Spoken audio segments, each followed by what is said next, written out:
प्रदेश में 69,000 शिक्षक भर्ती के जो अभ्यर्थी लंबे वक्त से संघर्ष कर रहे हैं, लगातार आंदोलन किया गया, इनके द्वारा ज्ञापन पत्र भी सौंपे गए, न जाने कितने मंत्रियों और नेताओं के आवासों का घेराव किया गया, लेकिन इनके साथ न्याय नहीं हो सका। पहले देखने को मिला कि जमीनी स्तर पर इन्होंने एक लंबी लड़ाई को लड़ा, उसके बाद ये मामला कोर्ट पहुंचता है। कोर्ट में भी देखने को मिलता है सिंगल बेंच से डबल बेंच, डबल बेंच से सुप्रीम कोर्ट तक ये मामला पहुंच जाता है, लेकिन इन अभ्यर्थियों के साथ न्याय नहीं होता। इनका यही कहना है कि आरक्षित वर्ग के अभ्यर्थियों के साथ सरकार पूरी तरह से अन्याय कर रही है, इन अभ्यर्थियों का हक इनसे मारा जा रहा है और लगातार सरकार ये कहती है कि उत्तर प्रदेश में डबल इंजन की सरकार है, सभी के साथ न्याय किया जाएगा। लेकिन क्या सरकार इन अभ्यर्थियों की तरफ नहीं देख रही जो लंबे वक्त से अपनी बातों को सरकार के सामने रख रहे हैं, अपने हक और अधिकार की मांग कर रहे हैं और सरकार की तरफ से महज इन्हें आश्वासन दिया जाता है। जब मामला कोर्ट में पहुंचा तो कोर्ट में भी तारीखों पे तारीखें दी जाती है। फिलहाल आपको बता दें कि एक अहम सुनवाई हाल फिलहाल में हुई, जिसमें ये देखने को मिला कि कोर्ट में केस की सुनवाई नहीं हो पाई। अगली तारीख जो है टेंटेटिव डेट दिखाई जा रही है, वो 18 और 19 मार्च दिखाई जा रही है। अब देखना ये होगा कि उस दिन सुनवाई हो पाती या नहीं हो पाती। और इस विषय पर अटल टीवी की टीम ने बातचीत की 69,000 आरक्षित वर्ग के अभ्यर्थियों से, तो उनका क्या कुछ कहना था इन सारी चीजों पे आप सुनिए। और इसी के साथ उनका ये भी कहना है कि सरकार जो है वो अब न्यायालय के ऊपर भी दबाव बना रही है, क्योंकि ऐसा लग रहा है अब जिस तरह से कोर्ट में सुनवाई होनी चाहिए थी उस हिसाब से सुनवाई हो नहीं रही है, बार बार तारीखों पे तारीखें दी जा रही है।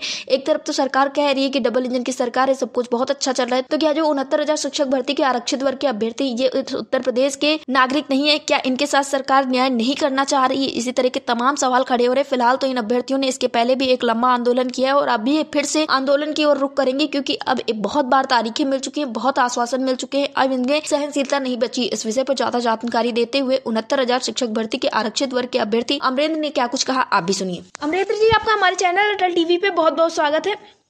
जी जी जी।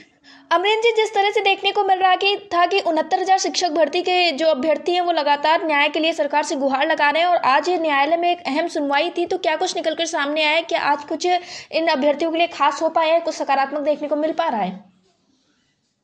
नहीं, बिल्कुल नहीं। बड़े बड़ी आशा उम्मीद थी कि आज हम लोगों की सुनवाई होगी और बहुत ऊपर लगा था जी, 15 नंबर पे लगा था मामला, लेकिन सुनवाई नहीं हो पाई। बड़ा निराशा है। अभी हम लोग सुप्रीम कोर्ट में ही अवेलेबल है जी, लेकिन सरकार का बहुत जी कर रही है। गवर्नमेंट वो एफर्ट करती तो नो डाउट आज सुनवाई होती और पिछड़े दलितों के घर परिवार में रोशनी आती जी। ये सरकार का फेल्योर है।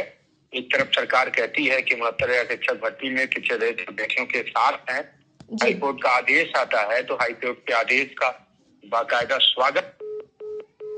हाँ जी, वही कह रहे हैं ना कि केशव प्रसाद मौर्य जी एक तरीके से इस पूरे फैसले का 69,000 का जब हाईकोर्ट का फैसला आता है तो स्वागत करते हैं जी। ये कहीं न कहीं दोहरा चरित्र दिखता है। सरकार एक तरफ कहती है कि पिछड़े दलित वर्ग के हम मंत्री बनाते हैं इनको, लेकिन सरकार कहीं न कहीं कन्नी काट करके निकल जा रही है जी। तो आपके चैनल के माध्यम से यही मेरा निवेदन है कि सरकार इस तरीके से पिछड़े दलितों को बार बार जलील ना करे। सरकार स्वयं वहाँ अपीयर हो, गवर्नमेंट के जो अधिवक्ता हैं वो वहाँ कोर्ट में अपीयर हो, सारी चीजें डिक्लेयर कराएं। अन्यथा की स्थिति में हम लोग बड़े आंदोलन के लिए बढ़ेंगे, क्योंकि बहुत बार हम लोगों ने डेट रखा कि इस वजह से हम लोगों ने आंदोलन नहीं किया कि डेट लग रही है, हो सकता है इस बार न्याय मिल जाए। अधिकारियों की तरफ से आश्वासन रहता था, मंत्रियों की तरफ से आश्वासन रहता, लेकिन अब ये सारी चीजें बहुत लंबा चल नहीं पाएंगी जी। हम लोग अब गांव-गांव घर-घर जाएंगे और लोगों को जगाएंगे, बताएंगे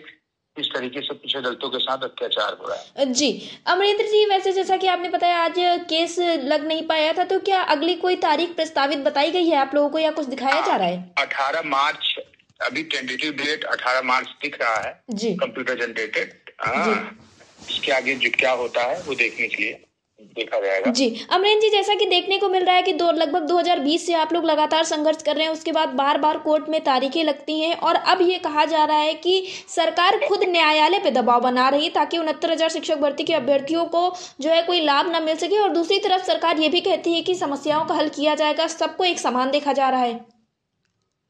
हाँ बिल्कुल, पूरी तरीके से इसमें जो न्यायालय की स्थिति है बदली सी है और पूरा दबाव दिख रहा है जी। बिकॉज ये हम इस वजह से कह सकते हैं कि जब 13 नंबर 14 नंबर 15 नंबर सुना जाता है तो हमारा 17-18 नंबर क्यों नहीं सुना जाता? कोर्ट 3 बजे ही उठकर चली जाती है, जबकि कोर्ट के टाइम 4 बजे होता है। तो ये कहीं न कहीं दबाव है जी। अब ऐसे नॉर्मल कोर्टें अपने टाइम तक चलती हैं, तो ये सरकार गलत कर रही है, पिछड़े दलितों के साथ अत्याचार कर रही है। इस इस पर हम लोग संघर्ष करेंगे। जी, यानी कि अब आगे आप लोग थोड़ा सा इंतजार और करने वाले हैं, उसके बाद आप लोग आंदोलन की ओर रुख करेंगे? नहीं, अब आंदोलन की ओर ही हम लोग रुख करेंगे, क्योंकि बहुत लंबा समय हो गया और हम लोगों ने इन अधिकारियों को की बात मान करके, सारी बात मान करके हम लोगों ने बहुत कुछ देख लिया। जी, लड़ाई आर पार की लड़ी जाएगी। जी, अमरेंद्र जी, एयरटेल टीवी से जुड़ने के लिए धन्यवाद। धन्यवाद।